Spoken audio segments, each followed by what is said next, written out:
Charlotte Thompson Iserby served as the head of policy at the Department of Education during the first administration of Ronald Reagan. While working there, she discovered a long-term strategic plan by the tax-free foundations to transform America from a nation of rugged individualists and problem solvers to a country of servile, brainwashed minions who simply regurgitate whatever they're told. We now present to you the secret history of Western education, the scientific destruction of minds.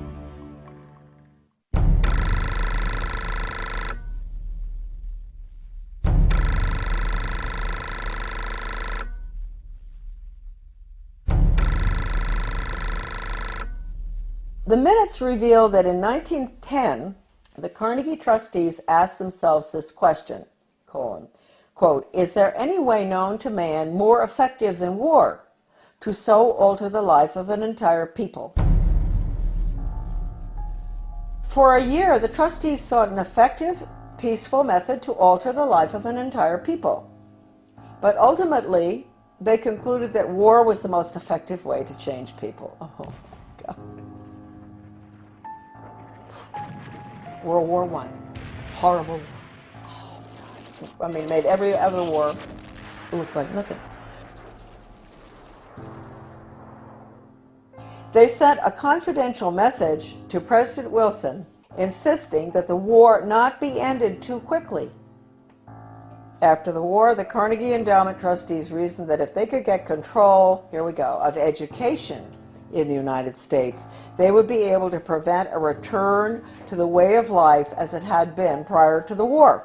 And they recruited the Rockefeller Foundation to assist in such a monumental task. Education should aim at destroying free will so that pupils are thus schooled they will be incapable throughout the rest of their lives of thinking or acting otherwise than as their schoolmasters would have wished.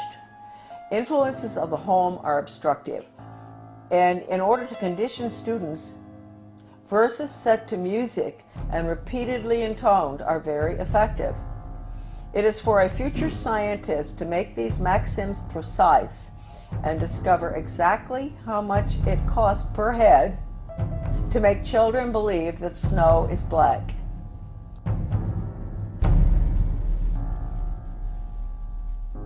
When the technique has been perfected, every government that has been in charge of education for more than one generation will be able to control its subjects securely without the need of armies or policemen."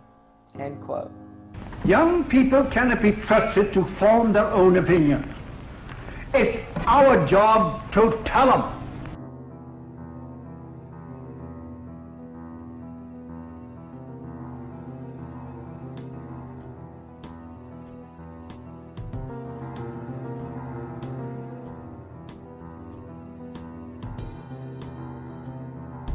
I had never intended to become involved in the battle that all of us are involved in. I had no idea anything was wrong with the way the country was going when as I was growing up, and even during my Foreign Service experience, I found myself mysteriously, I would say the good Lord works in wondrous ways, being put in spots around the world or in my country where extraordinary things were taking place under the guise of change.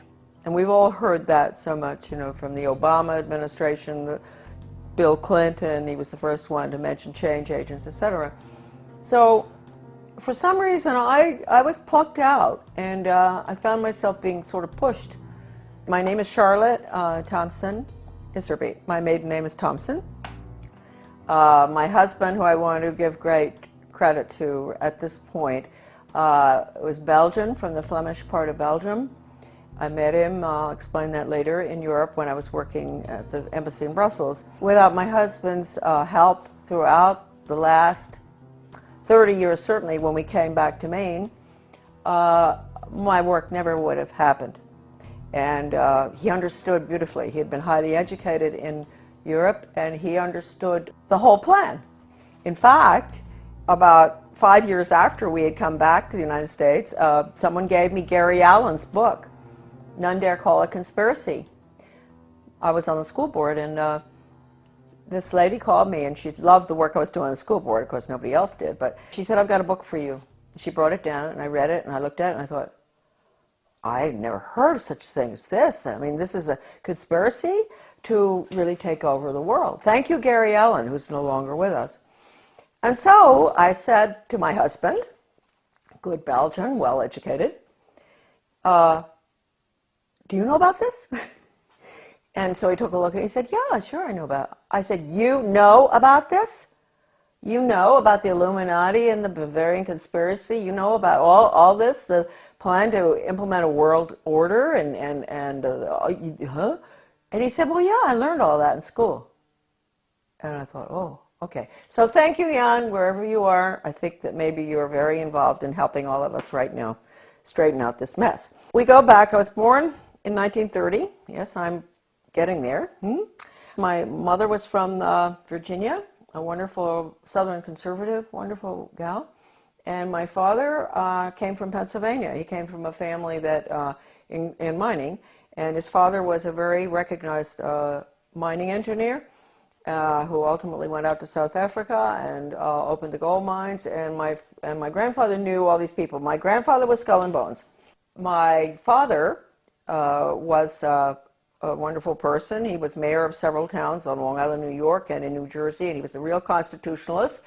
And somehow he was a member of Skull and Bones, but he didn't have anything to do with the power structure there, right? He absolutely nothing, although he did go to their meetings, and he went out to the island for retreats and all that stuff. He went to Bohemian Grove once.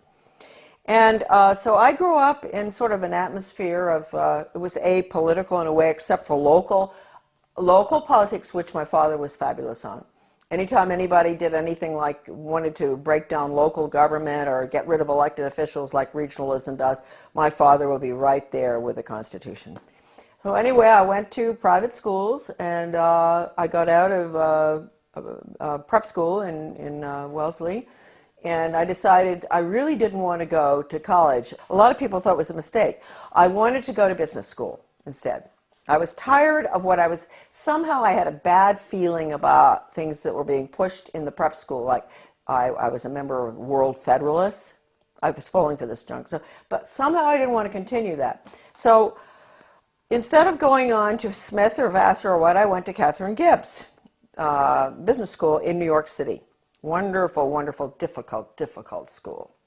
But I learned best grammar, how to write, accounting, shorthand, which came in very, very handy, I can assure you, especially when I was in the Department of Education. I got out, I graduated, and the Korean War was on. So I was very patriotic. My mother had always worked for the Red Cross. She was a volunteer during World War II at the mental hospitals, bringing the guys in from the war. So I heard a lot about the Red Cross, which is, I want to point out right now, changed enormously from that time. And I wish I could say it in a better way. I think it does very good work. But it's connected with all the other, non-governmental, non-profit groups, and they have all been infiltrated. I signed up for Korea, that's right, but they changed my orders. At the last minute, I went to Guam. I spent a year there. My next assignment was Shitoshi, Hokkaido, another air base, fighter base, I think. I finished my tour. I didn't want to come home by air. I wanted to go by ship. So I decided to go. A friend of mine went with me, third class, in the bowels of the Vietnam, which was a freighter. Luckily, I was in third class. So I was down, and we had very good food, because French have good food, whether it's third class or not. Always a big bottle of wine in the middle of the table. And the people at the table were coming out of North Vietnam, coming out of North Korea, and China. They were refugees. And, of course, the Vietnamese ones spoke French, and the Chinese were very well educated. They were well-educated Chinese, so they spoke English. I spoke French, so the conversations were unbelievable. They would tell me what had happened, why they were coming out, what was going on under the communists, which we didn't let General MacArthur move in and take over. Truman brought him home. We could have won that war. We could have kept the whole Far East from collapsing, but that wasn't the plan. That old soldiers never die. They just fade away. This one woman was taking her daughter to Paris, to the conservatory there of music, to study piano. And she told me that her father, or grandfather, I'm not sure, was a very famous pianist in China during the Cultural Revolution, and that they cut his hands off. And so that, I never forgot that. And then the other lady, she was from Vietnam, North Vietnam, and she told me that her grandfather, they killed him because he was opposed to the communist regime, and they cut his head off and they stuck it on a pole, and they marched around town with his head on the pole, which of course was to, warn the rest of the Vietnamese, keep your mouths shut. Don't go up against this regime. Then my father, he's a New York lawyer, an absolutely wonderful person, great sense of humor, and I know he's skull and bone, so we have to forgive him for that. But anyway, so he says to me after, I've been gone for 2 years, mind you. This is his young daughter that he cried when I left, right? What are you doing going abroad? So after 2 months home, he said to me, Shar, well, when are you thinking about moving on? And I thought, God, I've only been home 2 months. I've been gone for over 2 years, and they want me out of here. And I thought, well, I guess he's right. I better not hang around home forever. And so I went down to the State Department. I had all the background because of Catherine Gibbs. That's the best thing that ever happened. I had the credentials to get into the State Department to work for ambassadors, which I did, assistant secretaries. I worked in Washington in Soviet affairs, in Middle Eastern affairs when all the Suez Canal stuff and everything was going on. I took dictation from John Foster Dulles. I'll never forget once when he was this was really during the tremendous problems with the Suez Canal and everything, and he had Golda Meir and the ambassador from Israel, to the United States there. This is so funny because I was taking shorthand, and so all of a sudden someone kicks me under the table. Golda Meir, she's kicking her friend, the ambassador of the United States, whose name I can't recall right now, and kicked me instead. And I said, oh, gee. And she said, oh, I'm so sorry. She said, he's dictating too fast. He's a very good friend of hers. Dictating too fast. There's no way you can get it. So anyway, those are little funny stories about the State Department. But anyway, and then I was in Soviet affairs. I saw very strange things there. I went to South Africa. I worked for the ambassador in South Africa.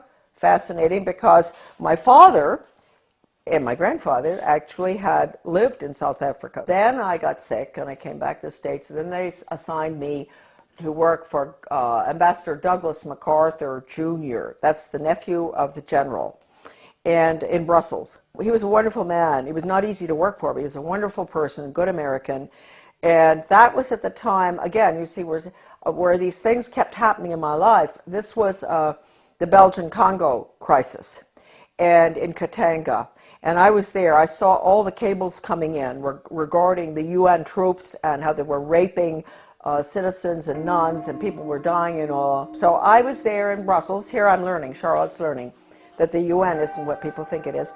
And all these cables coming in. I meet my husband. I meet him on a train going skiing. That's how I met my husband.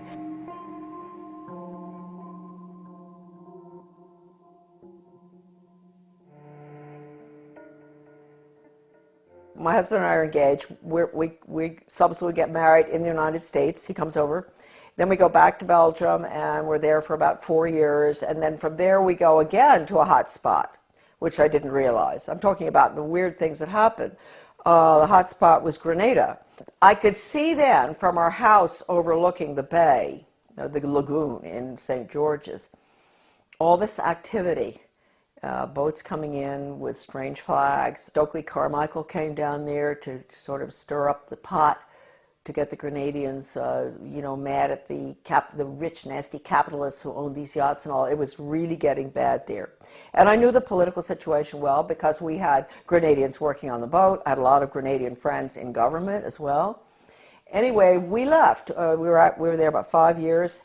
And then when we left, I remember telling our Grenadian friends, you're going to have trouble here. There's troubles coming. And of course it did in 1984, I guess. That was one good thing Ronald Reagan did, which I was opposed to because it was a UN move, but he saved a lot of my friends from being killed by the Soviet regime in Grenada by moving in there to protect, so-called protect American students. But it was really the oil pipelines, I think, of Rockefeller that we were protecting. We're in Grenada. We go back to the United States. I put the children in public school. So here we go. I had no idea that education would be any different from sort of what I'd had. I had had a good education, a private school education, but I didn't know. And so they go into the public school system in Camden, Maine, and in retrospect, I believe that that was a pilot school, one of them for the whole country, for changing our education system from an academic, classical educational system to brainwashing for the international socialist government. Everybody has all the research on this. I have so much. It's all in my book, The Deliberate Dumbing Down of America. I hit Camden and I start asking, I get on a little committee, philosophy committee, and we were all asked by the superintendent, highly skilled change agent out of Harvard, well, I want to know what all of you feel the purpose of education should be. And so I said, well, I think it should be to give the students a sound academic education in basics and also a strong sense of sound morals and values. And boom, they all looked at me and they said, whose values? And I thought, hey, what's going on here? I said, well, what's happened in my country? I mean, don't we still have the same values? I mean, what don't we all sort of agree? You don't steal, you don't rob, you don't kill babies, you don't kill people in war, you don't, a lot of things that I thought we believed in. You don't lie. Everything was changing, and I saw it, and I saw the curriculum coming in, and I went for the values clarification training myself to find out. I had a call from a master teacher who taught all over the world, and she said, you are absolutely correct. I was on the school board by that time. After 3 tries, I got on. And she said, you're absolutely correct. I want to pay for you to go for some in-service training. And I said, in what? And she said, well, it's called Innovations in Education, and it's how to become a change agent. She paid $100 for me to go. I went. And all these normal-looking people, nice, some from my own school district and all, and the guy is a facilitator, but he's using this big book called Innovations in Education, A Change Agent's Guide, and it has all these case studies of teachers and administrators and how to sneak in controversial curriculum such as death ed, sex ed, bullying ed, alcohol ed, drug ed, all these programs that have education hanging off the end of them that have nothing to do with education. It's interesting. You don't have math ed and science ed and all. They call it math and science and history, right? But when you see anything with education hanging off the end of it, red flag, huh?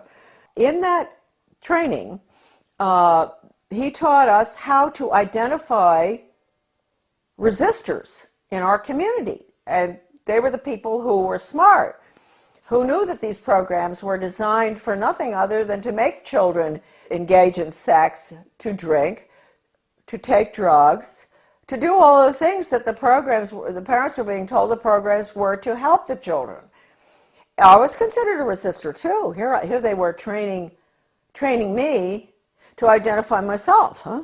And so I never ever got over that. Also, we were being trained to go to the important people in the community, and they're really very good people. We all know who they are. They're friends of ours and all, but they're head of Rotary, head of Garden Club, head of Historical Society. You go to them and you explain to them in very, very good, highly skilled change agent manner, which is just lies, how important these programs are for your children. We've got to put these programs in. This was 1973, all the way through right now. Huh? That period in education, we call it the unfreezing of our children's values, the ones taught by the parents at home and the church, basically. Change agents were highly trained by the National Training Laboratories. We had the headquarters for that in Bethel, Maine. That goes all the way back to World War II. I have the original paper from that, and it said that what they're putting in is they want to change the values to unfreeze the system, and then they're going to implement the new values, the new communist values for world government. So that was the goal, and they did a good job on it between 1970 and the year 2000. And now the values, as we can all see, people are saying, oh, well, we've got to be tolerant, there are no absolutes anymore. That's not fair to judge people. Don't be judgmental. If your grandmother is dying of cancer and you can't afford the medicine, it's okay to steal it. That's what you call values clarification. With the education for a planned economy, using workforce training, identifying children at a very early age, what they're going to do the rest of their lives. It's the Soviet planned economic system, starting as early as first grade. That's being put in now under the guise of school choice, charter schools, and using the performance-based, outcome-based Skinnerian Pavlovian method with a computer. Pavlov, interestingly enough, was a Russian. People think that he invented operant conditioning. He didn't. He went to Leipzig, Germany, and he studied under Wilhelm Wundt in the 1800s, mid-1800s. Wilhelm Wundt was a philosopher, German philosopher, who was involved in trying to figure out how you can get people to do change, understanding the psychology, what makes people click, how you can get them to do what you want them to do, etc. And he became very frustrated with the inability to change people's behavior and their views and everything, doing the traditional way, lectures and this and that and all, and discussions and all. And finally, he realized that what he was dealing with was the human soul. The soul is a very difficult thing to track. It sort of floats all over the place, and it rebels, and it doesn't, it's independent. And so he came up with a scheme to attack the nervous system. That's really what it is. It's neurological. If you can get them to react in certain ways to what you want, like when the doctor, give you a good idea, the doctor used to, physical exams, they take a hammer, a little rubber thing, and knock your knee, and it goes boop. So he figured, well, you know what? We can operate on that thesis, where we attack the nervous system, and it's a stimulus-response thing. So you have to provide the stimulus in order to get the response. Well, if it was dog training, the stimulus would be a dog biscuit or something, and ultimately, when the dog sees you taking the biscuit out of the box, he's going to do what you want, right? And so it's really pretty simple. I had never gotten involved in having to figure it out until a very good friend of mine, a teacher in Arizona, had to go through the first program that was brought out of 1965. One of the first ones, it was called Mastery Learning. And she quit education when she went through the training. She said it was so sick. And she had papers from doctors and all saying it even makes children sick. And I met her when I went into the U.S. Department of Ed, because I found her correspondence came to my office, and it was referred to me. And that was how I met her. And she was the one who educated me about operant conditioning and how awful it is. I mean, it can absolutely destroy free will. We had free will until we got to the computer. The computer absolutely destroys. The child there's no thinking going on there. There's no transfer being made. And you've got to understand that. All the documents in regard to this by people, not myself, by educators who have been trained in it, are in my book. So you don't have to say Charlotte said that. You can say Professor so-and-so said that. I have one incredible paper in the back of my book by a leading educator written in the 60s that I managed to get. It was attached to the Project Best application for funding that I talked about, the one I got fired for. And that paper talks about the need for computers and how wonderful they're going to be and all. But he says, if you don't agree with the message, morally and ethically, that's going on to that software, Do not do it. And that's coming right out of the mouth of an educator involved in it. He says, you have to have a conscience, because that software is so powerful that no matter, you may think, oh, well, the person on the other end, you know, he can do what he wants and make up. No. Once it's in the software, and once the child is clicking away on the computer and getting the little happy face as the reward, that's what happens. We all know that feeling when we get something good on the computer. He's not going to ask any questions. That's it. Finished.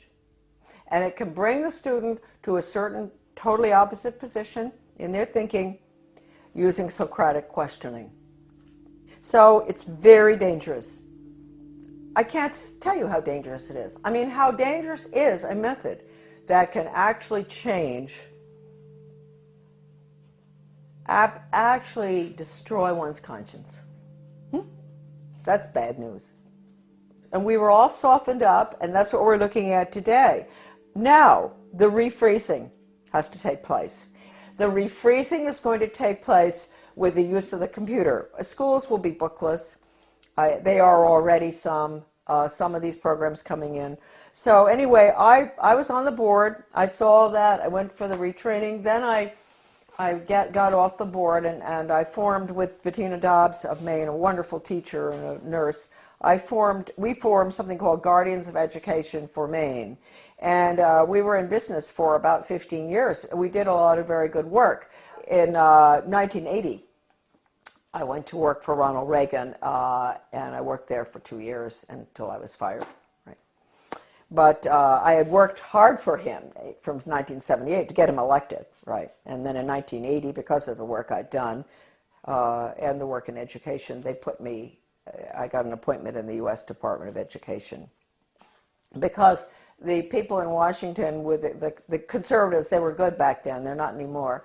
They were very impressed by the work I'd done in Maine on education. So they pulled me down and put me in the U.S. Department of Ed in what was the most important slot probably in the world in education. I know people out there are shaking their head and say, why would they put her there? She doesn't have a college education, right? Why are they putting her in there? Well, they knew, first of all, Reagan had promised to get rid of the Department of Education, something he didn't do, and I will hold that against him forever, because he could have. Since that was the plan, when they were staffing the department, they didn't have to put important people in those old slots. Like my slot that I got put into would have been filled by the former president of Harvard or Stanford or something, right? Or University of Chicago. That job had been held in the past by very important people in education. But since they were getting rid of the department, it didn't make any difference. So they just plopped me in. Now talk about the hand of God, huh? And all my files were full of everything they planned on doing. And so I don't even think my boss knew this. You know, he was a so-called conservative. But he became very suspicious about me because I was always busy. Even though I didn't have a lot of work to do from him, I was always busy because I had lots of things to read. And I would stay after work. I'd stay until 2 a.m. in the morning. When everybody was gone, I'd get into everything. Sure, if it had just been the job and all the files and everything had been whisked away by these former very important educational change agent communists, Marxists, I would not have found stuff, but all the stuff was left in the office. What I saw was so depressing. That's hardly the word. I mean, this was the education of Charlotte. It was the greatest horror story I had ever encountered. And at one point, he sent me, he wanted to get rid of me out of that office. He sent me up to the National Institute of Education, which is where all the research is performed. They send out all the grants and contracts to the universities or schools or whatever from there.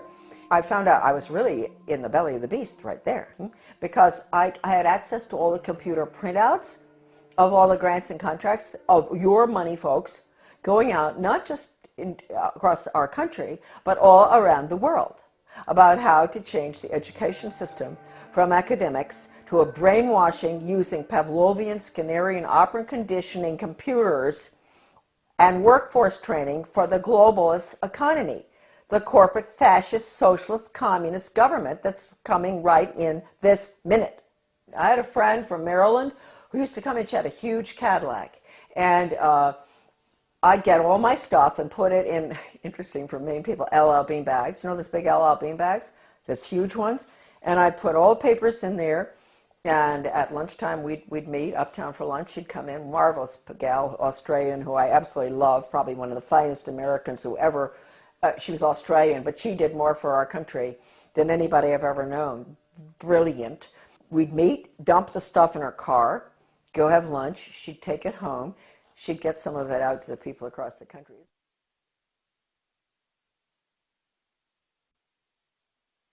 Really marvelous. Well, once I had these two big bags, and two of these major change agents at National Institute of Education, they were coming down. I was going to the elevator, and they were walking down, and I thought, oh no, you know, I've got to get out of here. So I had to go in the men's room and hide. And I'd never forget that, hiding in the men's room. And I thought, what if, I mean, there may be other guys coming in here, not just to the elevator. And anyway, nobody came in. They went down the elevator.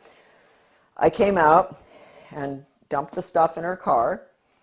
It was not a really exciting job. It was mainly to see if the universities, the schools, the different entities across the country that were getting money, or around the world, from the taxpayers, that they were getting their quarterly reports in on time.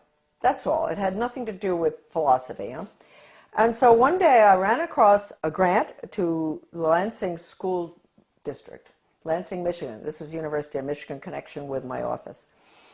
And it was a values clarification program for first graders, elementary school.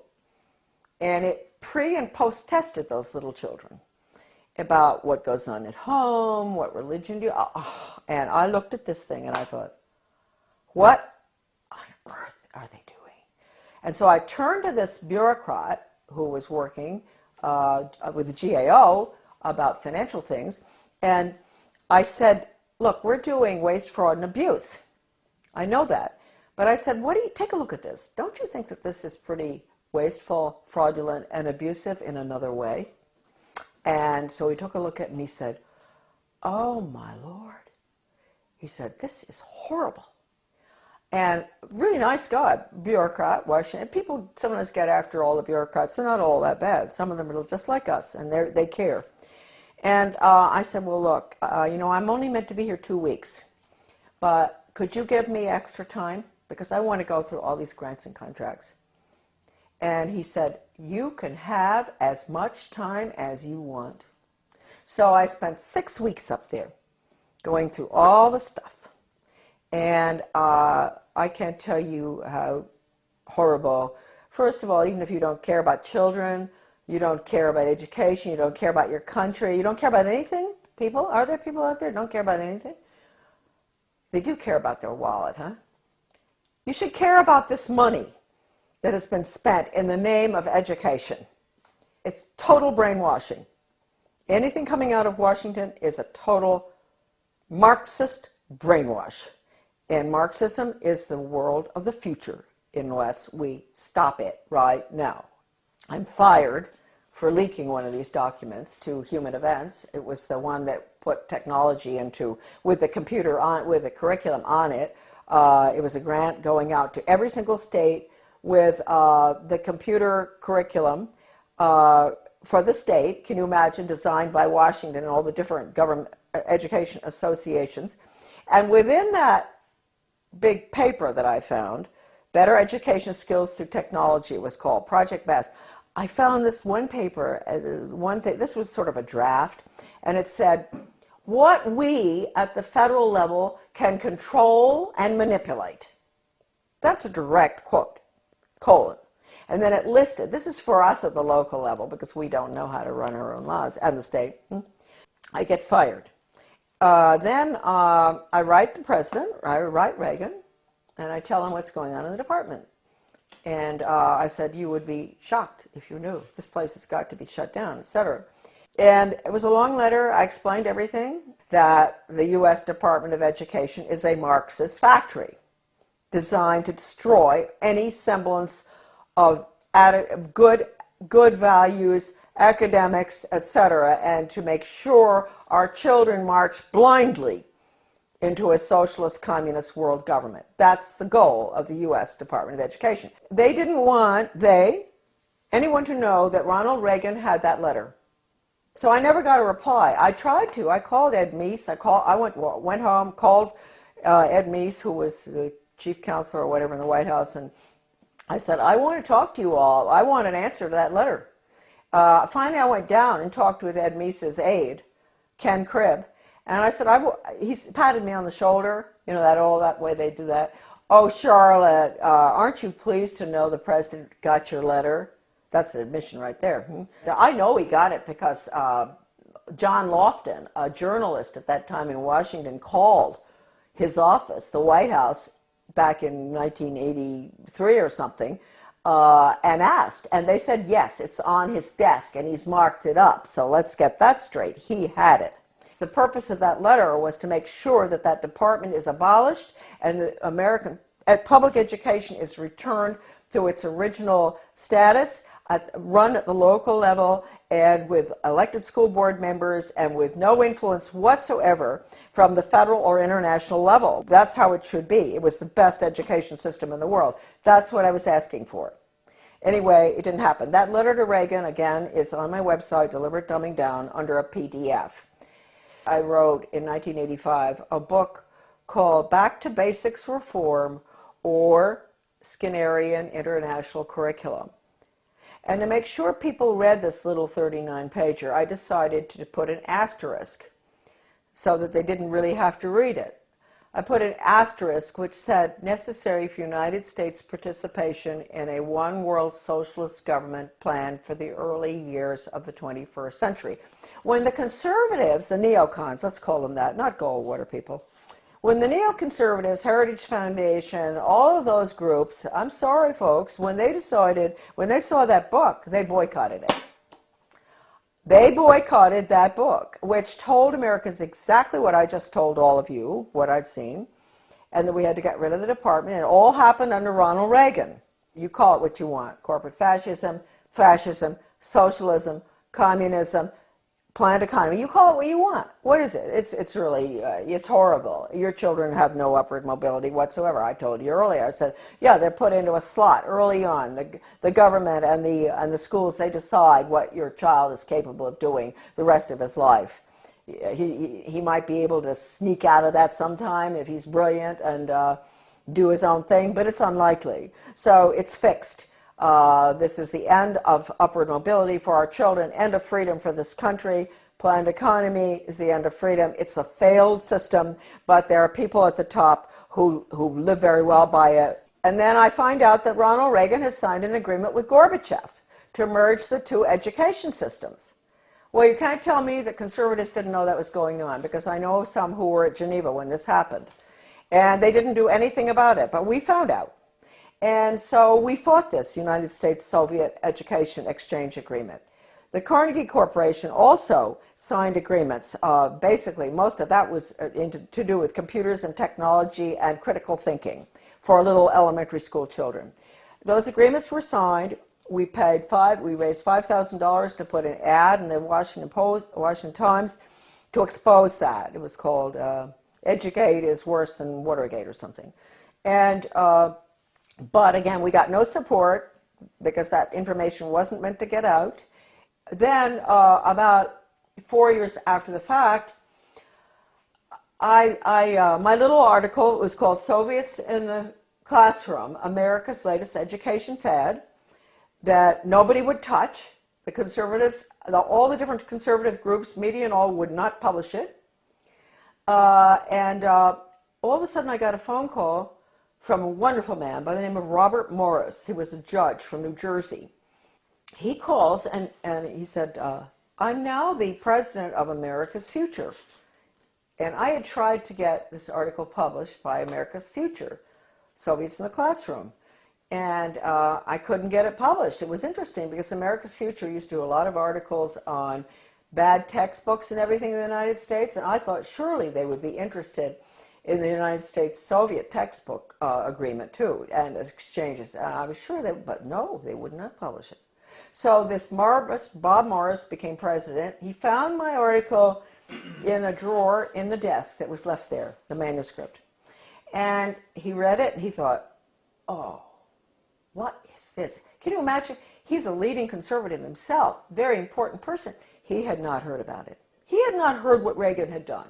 It's happened ever since 1958 when the first agreement was signed by Eisenhower with the Soviet Union at the peak of the Cold War. And then the various agreements have been signed all the way through until recently, one with China. So we have merged, and let me point out, just today, I was informed that there are forces at work in the state of Maine that are surrounding our wonderful people that we elected last November. Traditional Mainers, good hardworking Mainers who were very upset about what's going on. They worked hard to get our governor in, a wonderful man, Paul LePage. And I want to warn all of you that out in your states, if you elected some really good people, they've been surrounded. And you've got to be very careful. You've got to let them know not to go along with any of the agendas that call for regional government or consolidation. Because regionalism, you know, the merging of services, the police forces in one town, police force merges with another one, the schools consolidate, all the little schools merge into a big one. They tell you that's to save money and all. They're lying to you because it doesn't. We know that. It doesn't save money. But what it really is, regionalism is communism. And I have an article, it's in Deliberate Dumbing Down of America. You can look up the name Zeitlin. You will see this communist writer for the Communist Daily World in the mid-70s talking about the need for the United States to implement regionalism and consolidation. It's communism. So any effort that you see out there where they use the word, they don't use the word regionalism that much anymore, they're getting smart. They use the word consolidation. They convince the people, especially in economic downturn times like right now, this tragic time we're going through, that this will save money, that it won't have as high taxes. Consolidate, consolidate, don't do it. We are the major country that's going down to communism, and the rest of the world will follow. They'll call it the global system, the international socialist global system. It is nothing but a totalitarian system. In 2002, President Gorbachev, in speaking in London, he called the European Union the new European Soviet. We know what we're looking at. The North American Union and all other regional entities throughout the world, whether it's the Pacific Circle Consortium or whether it's the Middle East. You think we went into the Middle East for any reason other than to destroy Iraq and to make it part of a region hooked into the banks?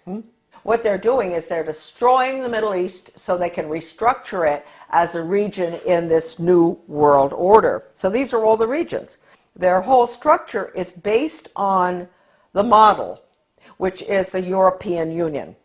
So I ask Americans, what will you call? What would Gorbachev call the North American Union? He would call it the North American Soviet. How do we like that? Wake up. If there's anything that is important for you to remember from these videos today, is that we are at the end of the line. We are doing exactly what Gorbachev wants. Consolidation. Now, this is an interesting cartoon. This is regional government. This is the consolidation of schools, basically.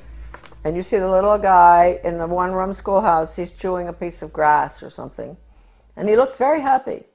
He belongs to Little Frog Lick Creek High School. He's chewing the grass with a smile. If you follow him through, you're going to see him looking more and more miserable as they merge his one-room schoolhouse to a six-room schoolhouse, to 8 more schools, and then into a central school, which is a region. And then you're going to see him at the end. He's holding his left arm out, up like this, clenched fist, little hair, very unhappy, and his t-shirt says, Our Lady of the Benevolent Dictatorship, One World Global Training Corps. And then the last one he has on earphones, like you guys have all the time. Finally, he's smiling. He's connected to something with a wire. And it says Interplanetary Carbon Unit Reprogramming Pod. Well, I saw that in a very liberal left education journal called Phi Delta Kappa. Many people will recognize that, 1983. The title of it is Consolidation, going from the small school to the central regionalized school, and which is what regional government is all about. And you can get rid of all the parochial views that the children have in the little school, where the parents can go.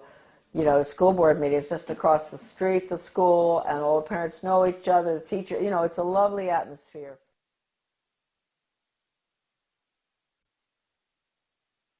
And then you end up with all the children going long distances on the bus, which is no good for them, to the regional school.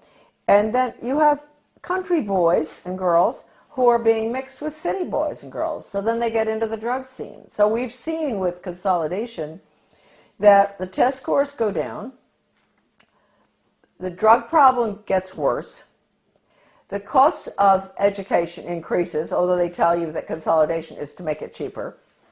A lot of people just don't understand the word consolidation. Consolidation is consolidating all the services together under the guise of this is going to be cheaper for you. But in the process, what happens is you lose all your elected officials because all of these entities are being merged. So at the local level, you don't have any representation anymore. And ultimately, you spend far more. That's the whole restructuring of our constitutional form of government, is being thrown to the wolves in favor of this regionalism and consolidation system in every area. Education, government bureaucracy to make things cheaper, you name it. Planning. The word is central planning. That's the Soviet system, central planning, regionalism.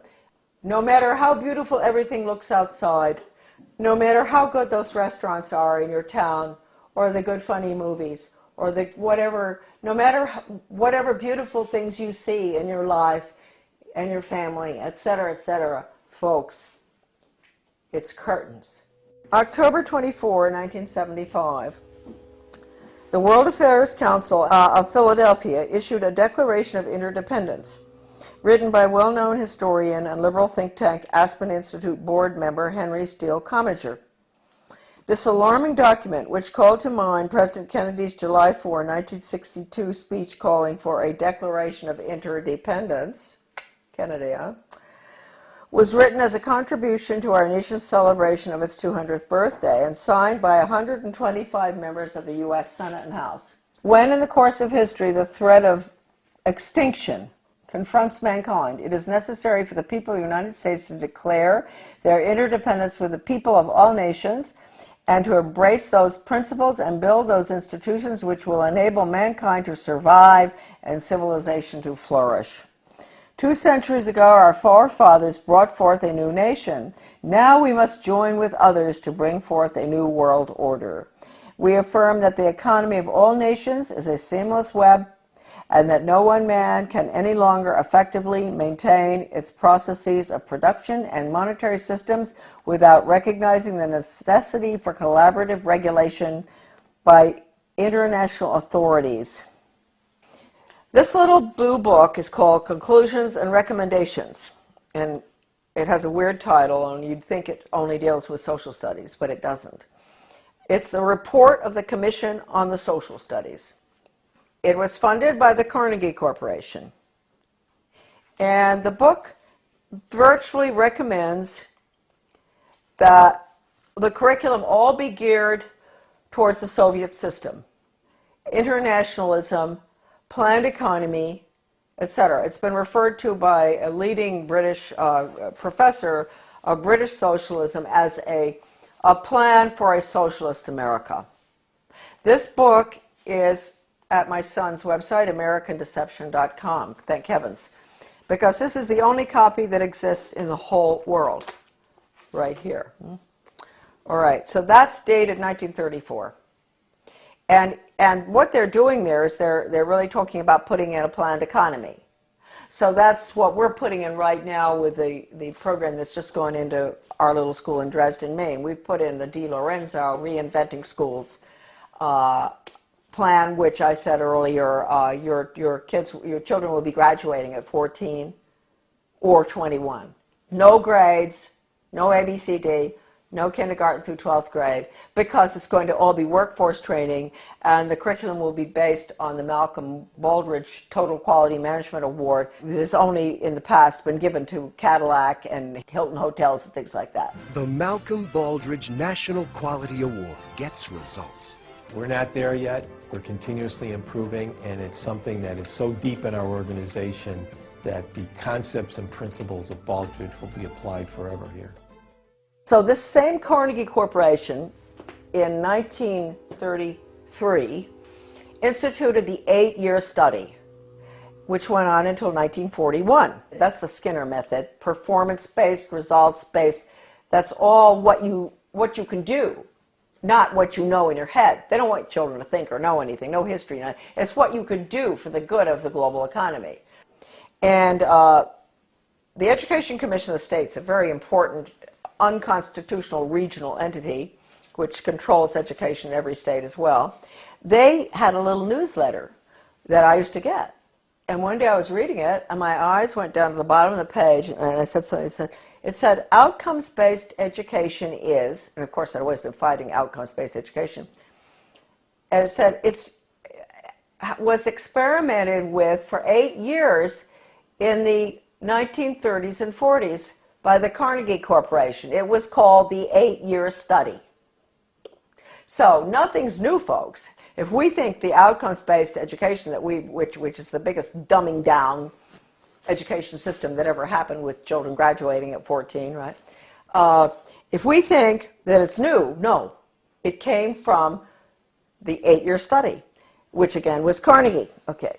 Now Carnegie, we might as well mention this at the same time. 1965, the Elementary and Secondary Education Act, Carnegie was all involved in paying for the national assessment, which is all 60% politically correct. That's the test that all schools around the country have had to give for the past, ever since 1965. Now it is 60% politically correct.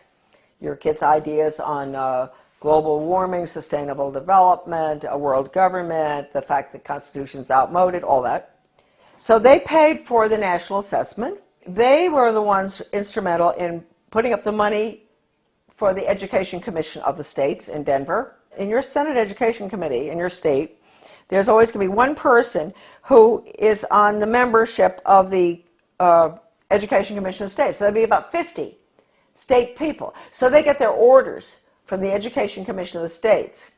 That's Carnegie, paid for that. In 1985, Carnegie signed an agreement with the Soviet Academy of Science. At the same time, Reagan signed the agreements with Gorbachev to merge the two education systems. Carnegie signed with the Academy of Science to develop computer courseware for elementary schools dealing with critical thinking. That was an agreement signed. That's for our children, right? In first grade, critical thinking on the computer. Reagan, Clinton, the two Bushes and all, implement the school to work agenda. That was the beginning of the planned economy under Reagan. So then Mark Tucker comes in, Carnegie.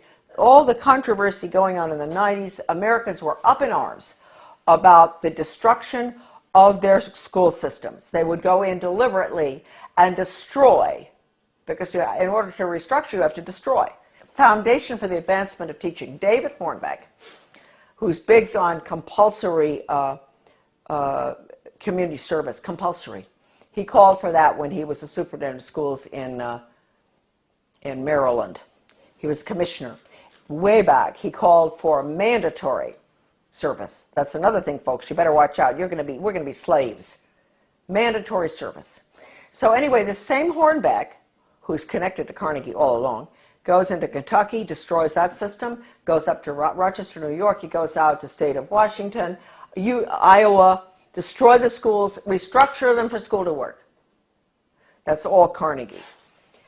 And the latest information coming in for Maine with a complete recommendation, that is. Who knows? Maybe our governor, well, we can get to him fast enough, to help him understand that we can't have charter schools.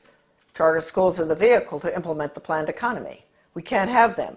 They're unelected school boards anyway. We don't even have a school board with a charter school. They get federal money. Why no school board? They get federal money, so we have to give the federal test. No charter schools, forget it. So all of this is coming together, coalescing at the same time. The 3,000-page hearings of the congressional investigation of the Reese Committee on investigation of the subversive activities of the tax-exempt foundations, I bought the only available copy in the country, 3,000 pages, from a really good friend of mine, a wonderful American.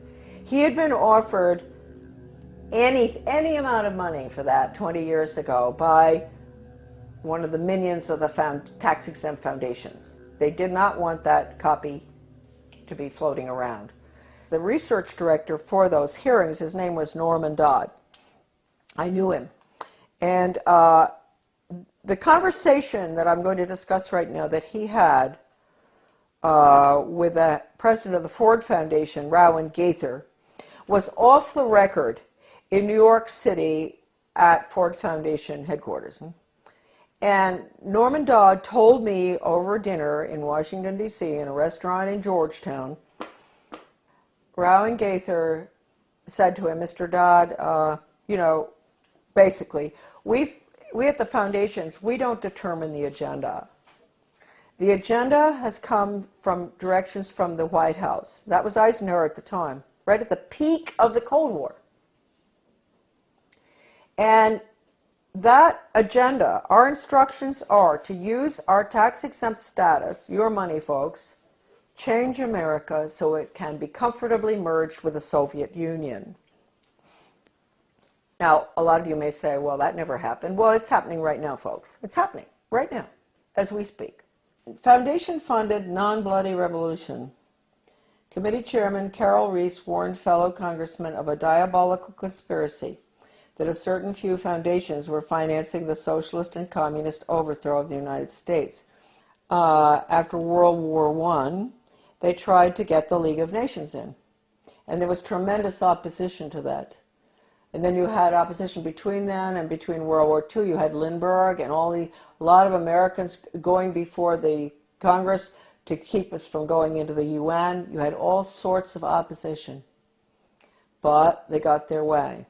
The Reese Committee learned that the Rockefeller Foundation and Carnegie Endowment for International Peace were, with tax-exempt dollars, funding leftist propaganda operations aimed at changing America through the brain, not the battlefield.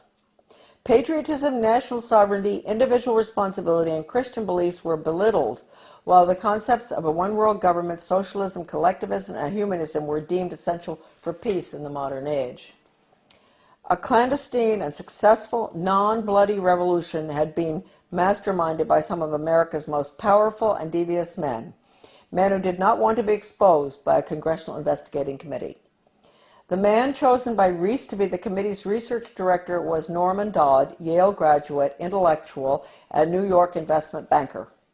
During this writer's frequent visits to Dodd's retirement home in Keene, Virginia, he repeatedly spoke, Dodd, of his conviction that justice demanded that those foundations should be compelled to spend a like amount of dollars to undo the damage they have done to America, end quote. Dodd sent committee questionnaires to numerous foundations, and as a result of one such request, Joseph E. Johnson, president of the Carnegie Endowment for International Peace, invited Dodd to send a committee staffer to Carnegie's headquarters in New York City to examine the minutes of the meetings of the endowment's trustees. Now, this is Carnegie we're talking about, the one I always go after. These minutes had long since been stored away in a warehouse, and obviously Johnson, who was a close friend of former Carnegie president and Soviet spy Alger Hiss, had no idea what was in them. Don't forget, Alger Hiss headed up the UN in San Francisco. He was the head of the whole thing, world government. The minutes reveal that in 1910, the Carnegie trustees asked themselves this question, quote, is there any way known to man more effective than war to so alter the life of an entire people, end quote. This is in the minutes. For a year, the trustees sought an effective, peaceful method to alter the life of an entire people. But ultimately, they concluded that war was the most effective way to change people. Oh, God. World War I. Horrible war. Oh, God. I mean, it made every other war look like nothing. Consequently, the trustees of the Carnegie Endowment for International Peace next asked themselves, quote, how do we involve the United States in a war? And they answered, quote, we must control the diplomatic machinery of the United States by first gaining control of the State Department. Now, don't forget, this is 1910. Norm Dodd said that the trustees' minutes reinforced what the Reese Committee had uncovered elsewhere about the Carnegie Endowment.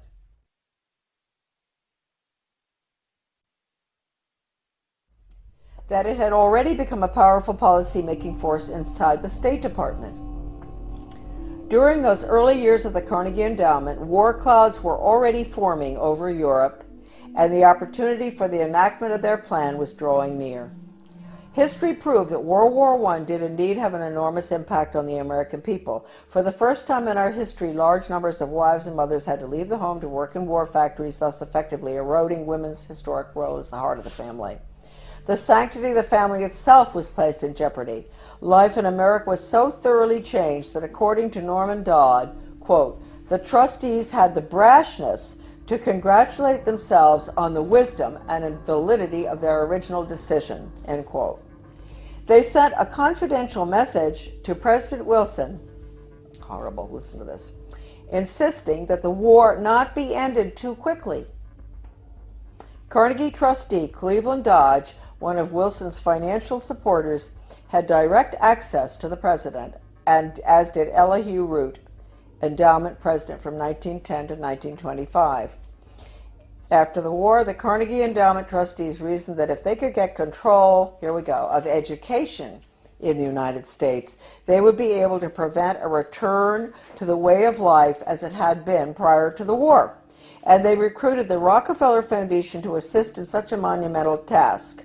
According to Dodd, quote, they divided the task in parts, giving to the Rockefeller Foundation the responsibility of altering education as it pertains to domestic subjects. That was the Southern Education Board they set up. But Carnegie retained the task of altering our education in foreign affairs and about international relations. That would be UNESCO, UN, all that stuff. The foundations decided that the most effective method of achieving this goal would be to alter American history. So they awarded grants, fellowships, and scholarships to those professors and historians who would rewrite American history and promote one worldism, humanism, and socialism. By the early 30s, the well-laid plans of the foundation trustees had reached fruition, and a Reese Committee staff report concluded, 1, that there had indeed been a non-bloody revolution in America between 1933 and 1936. 2, that a certain few foundations had funded efforts to change the beliefs of the American people through education and propaganda. And 3, that these revolutionary changes had been accepted without resistance. To demonstrate how thoroughly American opinion had been changed according to the plan of the foundations, we cite the following historical example. At the end of World War I, Woodrow Wilson and his shadowy alter ego, Colonel Edward M. House, tried to sell the U.S. Senate and the American people on the idea of the League of Nations. This was, of course, the first concerted international effort towards a one-world government. Wilson and House failed in their mission, but a generation later, after another great war and much re-education via college international relations clubs, international studies, educational grants, and the like, the Senate and the people readily accepted membership in the United Nations. Roosevelt's foreign policy advisor, Alger Hiss, helped write the UN Charter, in which the Soviet Union was given 3 votes in the General Assembly and the United States only 1. And then, before his perjury conviction for lying, that's Hiss, about his Soviet espionage activities, he went on to become president of the Carnegie Endowment for International Peace. Chairman Reese expressed justifiable rage when he described what was happening as a diabolical conspiracy. The conspirators had left little to chance. Those congressional investigations of the early 50s into tax-exempt foundations were mandated by the House of Representatives in a resolution stating, quote, "The committee is authorized and directed to conduct a full and complete investigation to determine which of such foundations and organizations are using their resources for un-American and subversive activities, for political purposes, propaganda, or attempts to influence legislation." Now, folks, I want to tell you, the 3,000 pages of testimony, Reese Committee hearings, is at my son's website, AmericanDeception.com. The person I bought the hearings from, the transcript, was offered 20 years ago any amount of money for that 3,000 pages. The foundations wanted it back. It was the only copy left available. And he would not sell it to them. So my friend sold it to me. My friend knew Norman Dodd very well. He sold it to me for $3,000, which is really cheap. All right, a dollar a page. He'd been offered any amount. They said, "We'll pay you anything.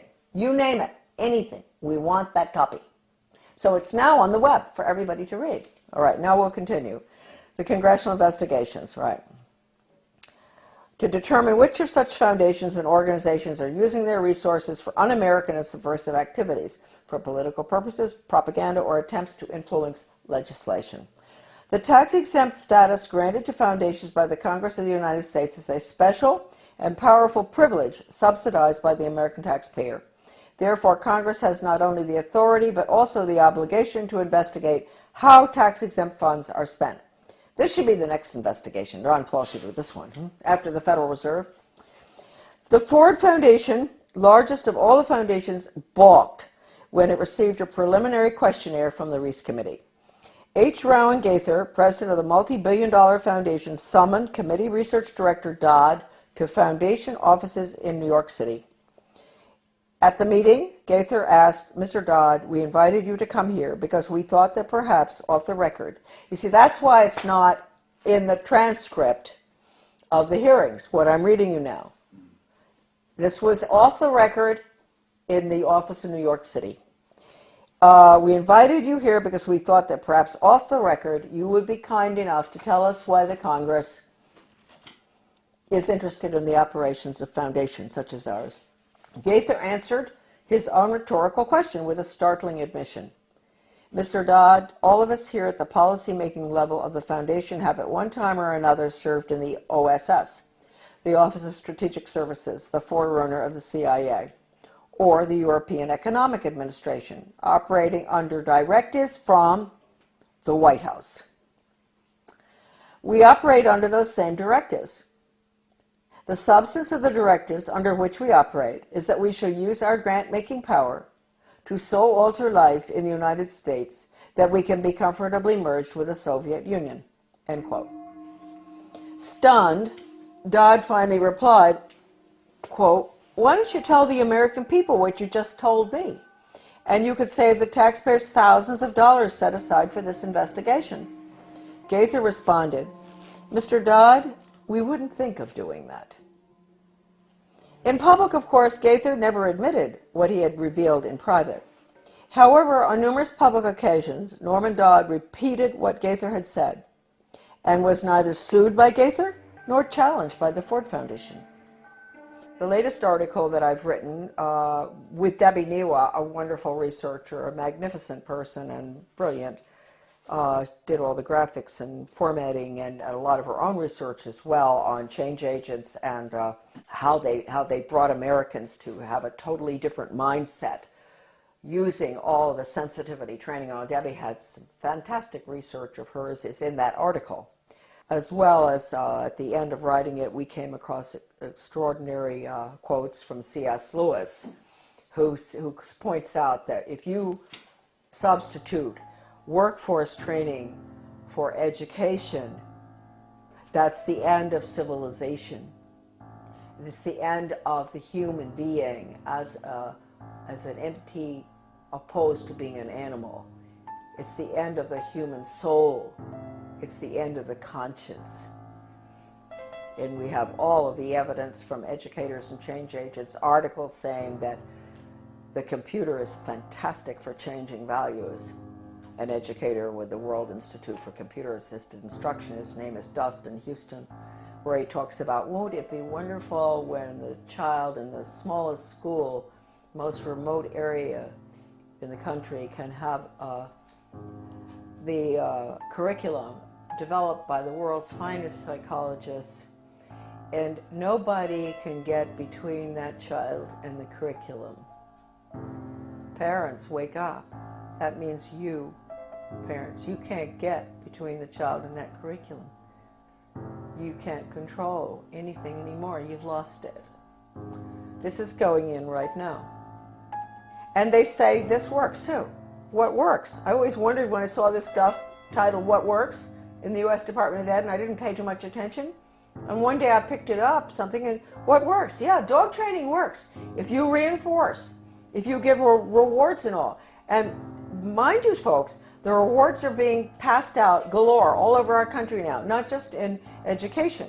In my former town of Bath, the police, the community-oriented policing system, the police are giving rewards to citizens who do good deeds. They give them a little medal. They see them help an older lady across the street who has groceries. The police determine what the good deed is. She gets a medal. That's a reward.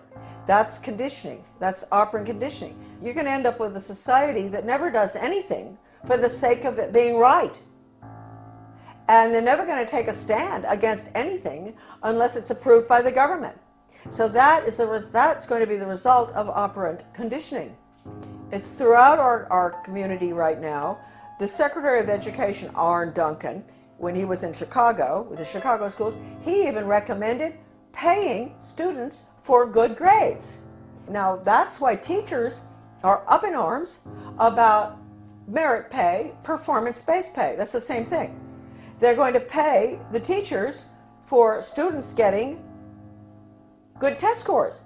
Now, wait a minute. First of all, you might think that sounds good. No, you got to ask yourself, what's the test? It's hard to believe that anybody would deliberately do this to children, but they are. They're evil people, and their agenda has been evil ever since this book was written. This is it. Proofs of a Conspiracy by John Robison, great Scottish scholar back in 1798. He was a Scottish Freemason, and he went to France and studied, French Orient Masonry, and was so shocked by what he saw, it was so much worse than the Scottish Rite, that he went back and wrote that book, which he actually did give a copy to George Washington. That book is like a global education textbook being used in the American schools right now. It talks about 1798. This is after the French Revolution. Get rid of royalty, get rid of religion, get rid of the family. That's basically what's in the book. They talk about dropping borders. Sounds just like a global ed curriculum. Turning the children against their parents. It's pure communism. That's why I say that now, basically the only thing that we can do, certainly with education, which is being turned into nothing but corporate school-to-work agenda, using the Soviet-Cuban Polytech system where they pull the children out, send them over to the cigar factory, at noon to learn how to make cigars. The same thing here. That's being put in. It's been in the works for 30 years. The nail is going in the coffin right now. It's coming out of Europe. It's the program that's going through Maine right now. Is called Reinventing Education. De Lorenzo. This is all in my article, The Death of Free Will. All of this documentation about the final nail in the coffin, which will be school to work across the board for global corporate profits. Our children are nothing but human resources and guinea pigs to be trained like animals. Animal training using Pavlov, Skinner, all of which was brought into the United States by, we'll get onto, the order at Skull and Bones.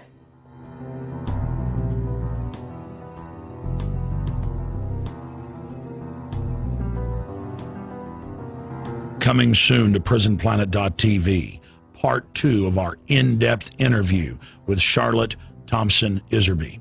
We will expose the secrets of the Order of Death, publicly known as Skull and Bones. Mrs. Iserby's information, obtained from her father and grandfather, who were members of Skull and Bones, was the key intel used in the seminal work by Anthony Sutton on Skull and Bones. In part 2 of this key interview, Soon to be released at prisonplanet.tv, she will reveal even more information, some of it never before seen or released. Visit Infowars.com and PrisonPlanet.com. When you're on the sites, you can also tune in 24 hours a day to my daily radio broadcast. There's also a free iPhone app to listen to the syndicated radio show when and where you want. I'd like to thank you for showing up to our event honoring Wellstone. And we're going to be calling this a tribute, questions, and a call for justice. What I'd like to do is start with a moment of silence for the people that were tragically killed on October 25th, 2002, and that would be, of course, Senator Paul Wellstone, his wife Sheila, Marsha Wellstone Markison, aides Mary McAvoy, Tim Lappick, and Will McLaughlin, and Captain Richard Connery, and co-pilot Michael Guess.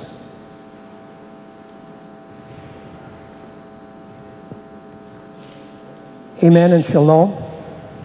I'd also like a moment of silence for the people that died in military conflicts in the United States, for non-combatant citizens that Paul Wellstone tried to prevent.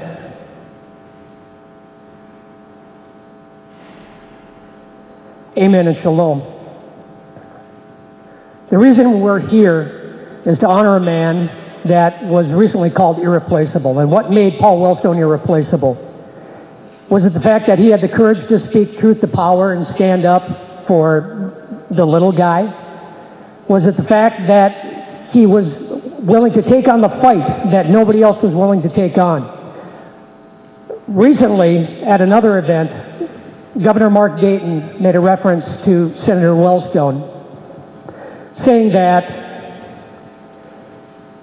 Paul Wellstone was in communications and had the possibility of running for president against George Bush in 2004, and that he would have run against John Kerry in the Democratic primary and likely would have won that, and would have been a very formidable foe against President Bush and likely would have won. So we have to contemplate that we would now be coming out of what was the end of the second term of a Wellstone presidency and what the world might look like with respect to that. I'm a national security whistleblower affiliated with financial crimes at the regulatory level and illegal domestic surveillance. I was referred to by national syndicated columnists as being too much of a hero, but Paul Wellstone was too much of a hero, and he was also a whistleblower. That wasn't part of his job description. And one of the things that I'd like to talk about is that, Paul was working on very specific legislation that nobody else would take on. And one of those things was the 2002 Senate Bill 3143, the Consumer and Shareholder Protection Association Act. Now, what that would have done, if enacted, was have prevented, if not, greatly mitigated the 2008 financial collapse, because Senator Wellstone knew what the problem was. And the problem was regulatory capture. No matter what political parties in power at the time, that we have rules in place, they're just not enforced equally. And so that the problem was corruption at the regulatory level with the Securities Exchange Commission and the financial regulators, the CFTC, FINRA. And so he proposed a piece of legislation that would have given access to the common person, retribution, so when these financial collapses and crises would appear, and the SEC would not hold anybody accountable, the Consumer and Shareholder Protection Association Act would. Now, what I've got here is a copy of a Senate report from 2006 with regards to Fannie Mae. And if anybody lost money in the 2008 financial crisis, and that was about, average net loss was 40% of people's net worth. But this is a congressional report from the Senate Banking Committee in 2006 investigating Fannie Mae. And what they found was that Fannie Mae was able to write their own rules, or have rules that worked for them, written for them. That Franklin Raines, the CEO, violated the trust of the public and encouraged rapid growth without proper internal controls or risk management, and caused Fannie Mae's executives were enriching themselves through earnings manipulation. Fannie Mae's management directed employees to manipulate accounting and earnings to trigger maximum bonuses for senior executives. Management manipulated accounting and reaped maximum undeserved bonuses, prevented the rest of the world from knowing about it. Nobody was held accountable for that. And Paul Wellstone wanted to hold those people accountable. The other thing that Senator Wellstone was involved was being under surveillance since 1970 by the FBI. And this is a quote that stated, "At the same time, the capacity to assert social and political control over the individual will vastly increase. As I've already noted, it will soon be possible to assert almost continuous surveillance over every citizen and maintain up-to-date, complete files containing even most personal information about the health or personal behavior of the citizen.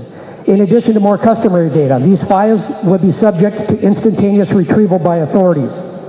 The next comment was Senator Frank Church during the Tower Commission. "The National Security Agency's capability at any time could be turned around on the American people, and no American would have any privacy left. Such as the capability to monitor everything, telephone conversations, telegrams, it doesn't matter. There would be no place to hide. If a dictator ever took over the NSA, they could enable it to impose total tyranny, and there would be no way to fight back." That was 1975. The preceding quote from Zbigniew Brzezinski was in 1968. So you can imagine what we had now. So at the time of the death of Senator Paul Wellstone, this country went into a collapse socially, economically, morally, culturally, and we lost a lot of our rights. We lost a lot of privacy protections. We lost our freedoms and liberties associated with the Constitution for what we were told was for purposes of security and safety, and we are neither secure nor free. Those are the types of fights that Paul Wellstone would take on when nobody else would. And we're all on the receiving end of that type of activity now. When you're a fighter, when you're a principled pugilist like Paul Wellstone, you took on all enemies. When you were told not to go there, he went there. And he went there in large part alone. And he was if he was the friend of the people, he was also the enemy of a lot of very powerful interests. And we had the opportunity to watch the earlier campaign videos, but how many people might remember this one? In 1990, you elected me to fight for working families, and that is exactly what I've done. Now the Republicans are spending millions to come at me with every kind of false and ridiculous attack they can dream up, because I will not support the Gingrich-Dole agenda. I will not vote for their extreme cuts in Medicare, nursing home care, and education, just to pay for a tax cut for the rich. That's plain wrong. I will stand up for Minnesota families and for what's right, no matter what kind of scary monster they send after me. It was almost like he knew that the people that he was willing to do battle with were monsters and were willing to do anything. The next video I'd like to show is piece of news that dropped about the end of September. And how many people remember seeing this? I frankly think that crisis initiation is really tough. And it's very hard for me to see how the United States president can get us to war with Iran.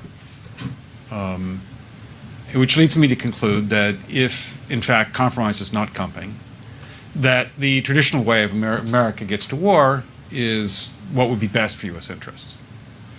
Some people might think that Mr. Roosevelt wanted to get us into World War II, as David mentioned. You may recall we had to wait for Pearl Harbor. Some people might think Mr. Wilson wanted to get us into World War I. You may recall he had to wait for the Lusitania episode. Some people might think that Mr. Johnson wanted to send troops to Vietnam. You may recall we had to wait for the Gulf of Tonkin episode.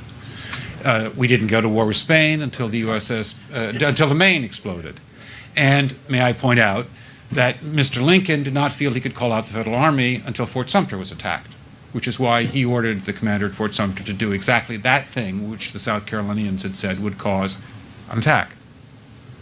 So if, in fact, the Iranians aren't going to compromise, it would be best if somebody else started the war. One can combine other means of pressure with sanctions. I mentioned that explosion on August 17th. We could step up the pressure. I mean, look, people, Iranian submarines periodically go down. Someday one of them might not come up. Who would know why? We can do a variety of things if we wish to increase the pressure. I'm not advocating that. But I'm just suggesting that this is not a either-or proposition of, it's just sanctions has to succeed or other things. We are in the game of using covert means against the Iranians. We could get nastier at that. How many people here have seen that video? You just got a lesson in American history that you didn't get in high school. And basically what this individual is claiming, it works for a Washington think tank, the Washington Institute for Near East Policy, basically telling us that pretty much every war the United States has ever been involved in came as the result of a false flag. It needed some type of initiation or a kickstart. Those are the kind of people, subhuman, that Paul Wellstone had a problem with. And they had a problem with him. Now, how many people would recognize the person that said this quote? Because the United States has a long record of supporting terrorists and using terrorist tactics, the slogans of today's war on terrorism merely makes the United States look hypocritical to the rest of the world. By any measure, the U.S. has long used terrorism. In 1978-79, the Senate was trying to pass a law against international terrorism. In every version they produced, the lawyers said the U.S. would be in violation. That wasn't Paul Wellstone. Sounded like something maybe he possibly would have said. That was Lieutenant General William Odom, the director of the NSA under Ronald Reagan. Those are the people that Paul Wellstone had a problem with. When our American diplomacy ends up being indiscriminately dropping bombs on people or sanctions as a recourse. Now, one of the things that Paul is best well known for is this Iraq war speech. The administration seeks our authorization now for military action. This debate, colleagues, must include all Americans, because our decisions finally must have the informed consent of the American people, who will be asked to bear the costs in blood and treasure of our decisions. When the lives of sons and daughters of average Americans could be risked and lost, their voices must be heard in the Congress before we make decisions about military action. I believe many Americans still have profound questions about the wisdom of relying too heavily on a preemptive, go-it-alone military approach. Acting now on our own might be a sign of our power. Acting sensibly and in a measured way, in concert with our allies, with bipartisan congressional support, would be a sign of our strength. There have been questions raised about the nature and urgency of Iraq's threat and our response to that threat. What is the best course of action that the United States could take to address this threat? What are the economic, political, and national security consequences of possible United States or Allied invasion of Iraq? There have been questions raised about the consequences of our actions abroad, including its effects on the continuing war on terrorism, our ongoing efforts to stabilize and rebuild Afghanistan, and efforts to calm the intensifying Middle East crisis, especially the Israeli-Palestinian conflict. And there have been questions raised about the consequences of our actions here at home. Of greatest and of gravest concern, obviously, are the questions raised about the possible loss of life that could result from our actions.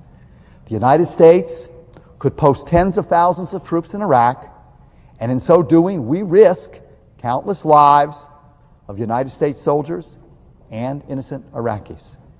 Authorizing the preemptive, go-it-alone use of force right now, which is what the resolution before us calls for, in the midst of continuing efforts to enlist the world community to back a tough new disarmament resolution on Iraq, could be a very costly mistake for our country. Madam Chair, I quite often in debates At the end of debates on amendments, we thank our staff for the work that they've done and appreciate their hard work. I would, at the end of my statement today on the floor of the United States Senate, as to why I am opposed to the resolution that will be before us and that we will be debating today and in the days to come, which is too open-ended and would provide the President with authority for preemptive military action, including ground invasion in Iraq. I would like to thank my staff. Where's that voice today? He's been replaced by people like Patrick Clausen from the Washington Institute for Near East Policy, who jokes about starting World War III.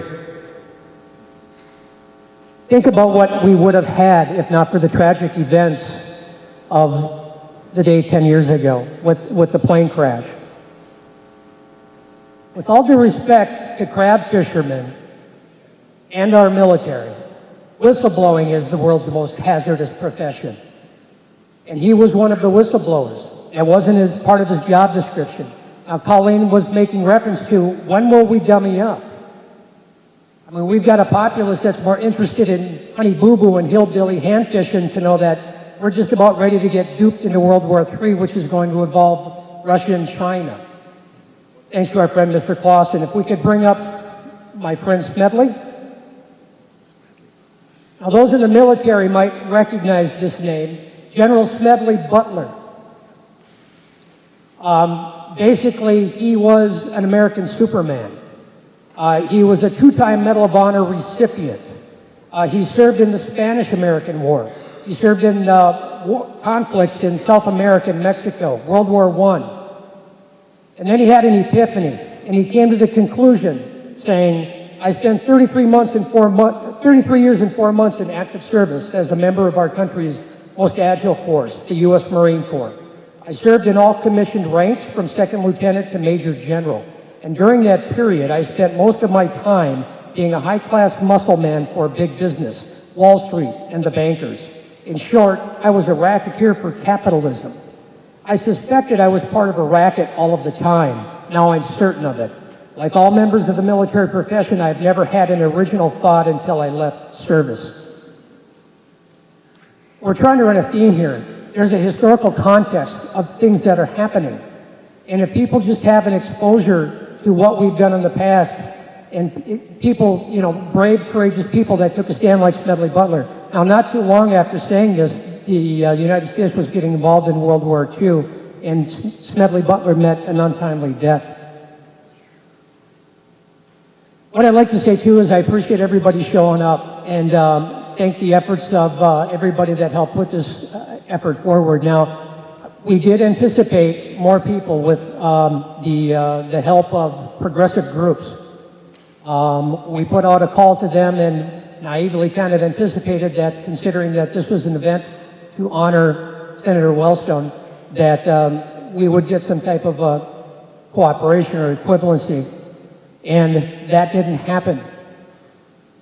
So when we're looking at the events related to the death of Paul Wellstone, I think people's first conclusion comes to mind is that that dog don't hunt. We've seen this before. 2 years before Senator Wellstone died was the death of Governor Mel Carnahan. And why is it that Democrats, mostly outspoken Democrats, seem to be killed in airplane crashes? Statistical anomaly. The other thing is that we are asked to trust the two entities that held the most gain by the death of Senator Wellstone. And that, in fact, was the Bush administration, Cheney and Roe. The people that had actually warned, Vice President Cheney had warned Paul Wellstone about things such as his Iraq war vote and, poking his nose into things that he wasn't supposed to be looking at. And Vice President Cheney gave Senator Wellstone a warning a couple of weeks before he died about, serious ramifications to the people of your state, Minnesota, if you don't get with the program. If you haven't been exposed to the truth and you're getting it for the first time tonight, we ask that you share that with your friends, because we will be calling for an investigation, or at least a public hearing, into the findings of the government, the National Transportation Safety Board, and the FBI with regards to this crash.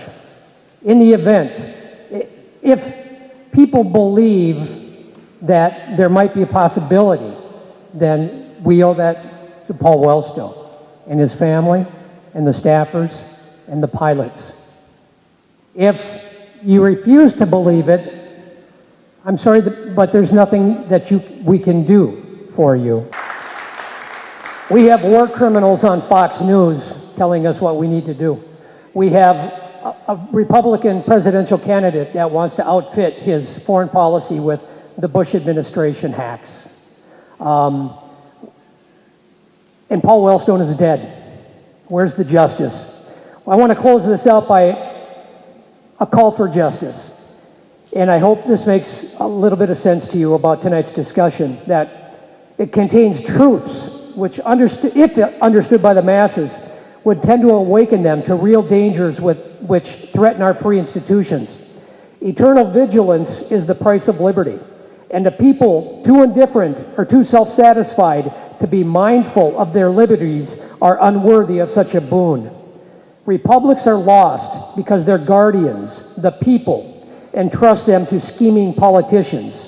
We did not profit by the experience of other republics, but we followed in their footsteps. And in their downfall, we see our impending doom.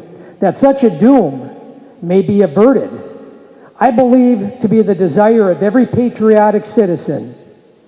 And if, through these discussions, people are awakened to a consciousness of impending danger, I shall feel that this labor has not been in vain, that a revolution is upon us, that let us see to it that this sacrifice by people like Paul Wellstone is wrought by ballots rather than bullets.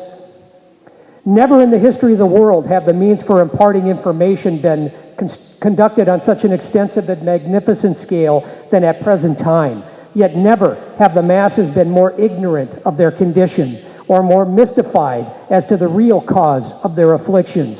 Distracted by misfortune, blinded by prejudice, disheartened and bewildered, they are easy prey to the demagogue, whose profession it is to mislead and entrap them in political snares, to awaken people and direct them in their search for the real source of evils that have overtaken them is the aim and object of this discussion tonight. The people should be trusted when left to act in their own intelligent convictions, for the interests of the masses are identical. An injury to one is of the concern to all. But blinded by party prejudice or unacquainted with the methods of political tricksters, they are easily deceived and led to act or vote in direct opposition to their own best interest and judgment. The intelligence of the people is the only safeguard of liberty, and through this discussion, if one ray of light or hope shall be given to the distressed millions of my country, this labor of love tonight will not be in vain. Boy, I would have loved to have written that, and I hope it made sense to you. And I have people telling me we need to write a book, but this is historical in perspective. The author of that testimony was Sarah E. Vandevort Emery, and she wrote that in 1893 and 1894. Her books were 7 Financial Conspiracies Which Have Enslaved the American People, 1894. Imperialism in America, Its Rise and Progress. If we don't learn from history, if we don't stand up for the truth, if we don't take action, if we don't hold the people accountable for these atrocities, we're going to have the same mistakes. Take a stand, stand up, call your congressman, visit your congressman, force them to take action. Thanks for showing up. Thanks for supporting this effort.